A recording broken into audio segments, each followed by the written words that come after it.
富士見の72分の1スケール F4E ファントム2シャークティースの仮組みです。富士見のファントムですか？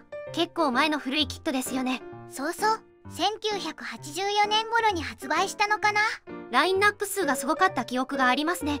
投稿者が飛行機プラモデルを始めた頃は富士見の F4 だけでずらーっと並んでいて、どれを選んだものかと迷い購入できなかった。ざっと紹介すると、アメリカ海分岐型の B 型、その改良型の J 型、B 型を J 型並みにアップグレードさせた N 型、J 型の近代改修型の S 型、海軍偵察型の RF4B、ふむふむ。アメリカ空軍機型の C、D 型、D 型を改良したロングノーズの E 型、E 型から改良されたワイルドウィーゼル用の G 型、空軍偵察型の RF4C、同じく空軍偵察型の RF4E。 さらにアメリカ以外の採用国ね。まずは我が国の航空自衛隊で EJ 型、西ドイツ空軍の F 型、イギリス海軍機型の FG1、イギリス空軍機型の FGR2、J 型のイギリス空軍仕様の F3。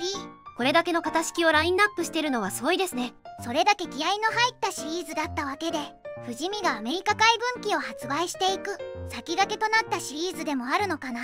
この後 F14 トムキャット、 FA18 ホーネット、 A4 スカイホーク、 A6 イントルーダー、 A7 クルセア2などが出てますね。 A4 スカイホークは先日紹介しました。1984年頃だと長谷川は2代目までかしら。長谷川は1966年に99金型、1972年に9金型ときて1990年に新金型を出しています。当時としては待望のオーモールド版ファントムだったわけね。でもモールドの彫りが浅いので雑誌では彫り直し推奨だったとか。それだと長谷川9番と手間が変わらないようなマーバリエーションが充実してますので。それで今回はアメリカ空軍機の E 型ですね。いわゆるベトナム迷彩でロングノーズね。このベトナム迷彩が好きなんですよね。ただ投稿者のパッケージは回収前のキットだったみたい。回収前？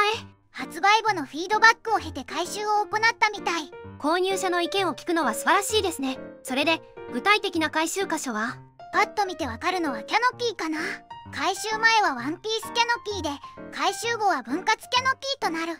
他には操縦席の隔壁も追加された。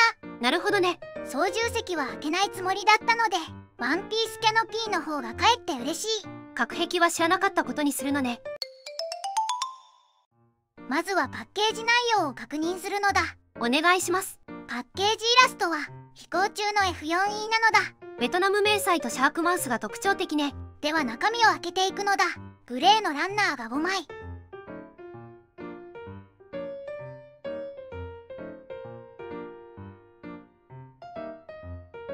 透明パーツが1枚、デカール、組み立て説明書なのだ。塗装図、マーキングは2種類。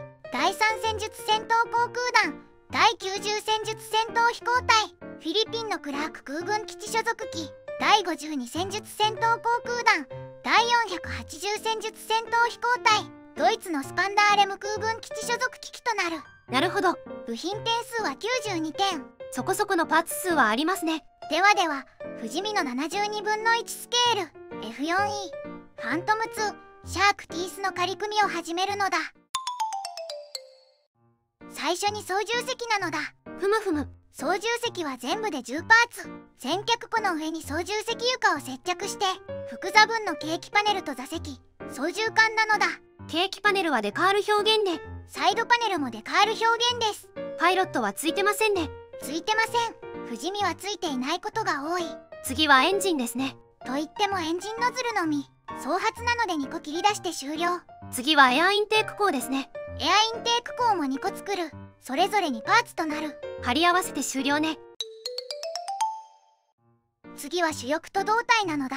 いわゆるしの字ですね。最初に胴体の組み立てとなる。ふむふむ。胴体は左右分割で2パーツ構成。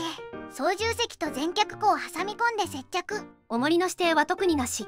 都度調整ですね。当然操縦席も胴体内側も先に塗装を済ませた方がいいのだ。左右貼り合わせ後に接着するパーツもあるのね。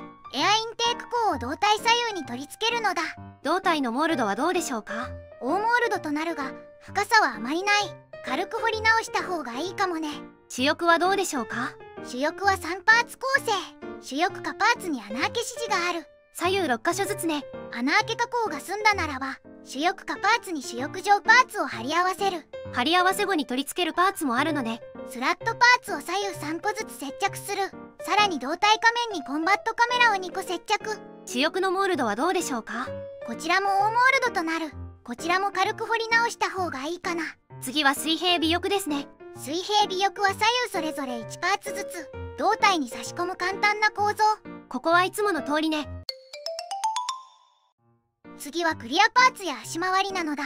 ふむふむ。キャノピーはワンピースとなっているので、操縦席の開閉選択ができない。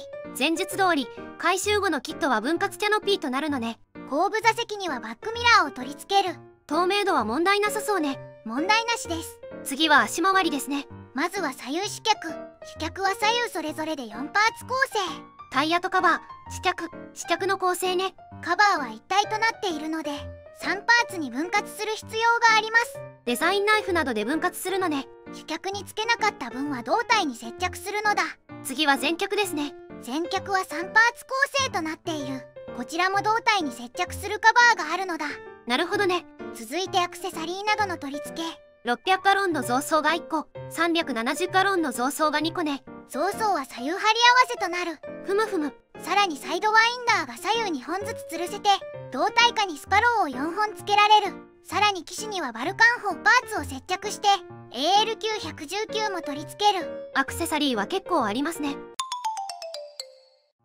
最後に総評なのだ。